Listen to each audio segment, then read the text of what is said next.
Хуҗалык торкылганча кадерлиле ошханада гаилә башлыгы Фәрит токар булып эшләгән. Эшсез калгач күбәйтеп мал асрарга тотынганнар. Моңа кадәрле шәхси хуҗалыкларында мөгезле эретерелек тотканнар. Соңгы елларда тагын да баш санын арттырганнар.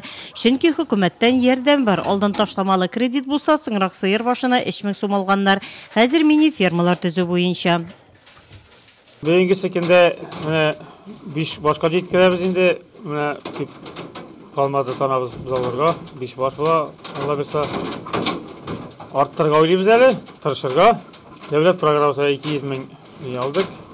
Шул мини сарайларны салгач. Шул төрле азыклары булдырдык. Сарайлар искергән инде, барыбер төзергә дип, барыбер маллар асрарга дип, колхозлар биткәч, эш булмагач.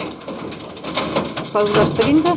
Таштан иркен итеп салганнар, абзарны әхлеулиннар, кышка мул итеп терлек азыгын әзерләп кергәннәр, сыердан тыш үгезләр дә асрыйлар, гаиләнең бөтен кереме терлекчелектән. Бәяләр төшкәч бик уңайсызландык. Киләчәктә арттырмаслармы инде, тагын шулай асрагач. Зур бәягә сатасы киләсезме дә? Әзрәк файдасы булмаса уңайсыз инде.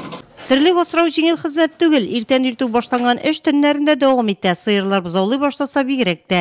Эш яраткан сала кешесе хезмәттән зарланмый. Авыл халкын сөткә бәяләрнең төшүе борчый. Әхлеулиннар әлегә уңайдан сыер башыннан субсидия биреләчәген ишеткәч сөенгәннәр.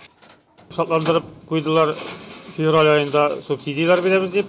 Алар ярдәме белән файдасы тияр дип уйлыйбыз инде. Әмзә ул җирлегендә 274 шәхси ярдәмче хуҗалык исәпләнә. Шуларда 630 баш мөгезле эретерлек осрала, 265 баш савым сыеры.